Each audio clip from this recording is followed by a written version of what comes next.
তো সব কেমন আছো? সবার লাঞ্চ করা কমপ্লিট হয়ে গেছে, আমিও এই করলাম। এবার একটু মাঠে যাবো খেলতে, মাঠে খেলা আছে। আবার ওখানে আর একটা ফুটবলের ম্যাচ হচ্ছে, সব দাদারা লাগিয়েছে, খেলতে আসবে। আমাদের ক্রিকেটের ম্যাচ হয়ে গেছে, যাবো এক্ষুনি। চলো তোমাদের গিয়ে আমি দেখাচ্ছি কোনখানটা ফুটবল ম্যাচ হচ্ছে।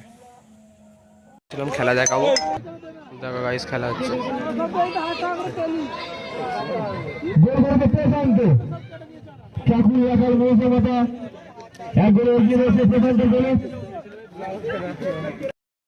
আমি তোমাদের দেখালাম যে কোন মাঠে খেলা হয় আর কোন মাঠে আমাদের আজকে বললাম না যে ম্যাচটা দেখালাম। আর আমি সবাই ঘরে এলাম, এবার একটু বইপত্র খাবো, গলাটা ধরেছে হালকা, খাবো। চলো, গুড নাইট। আবার কালকে সকালে ভিডিও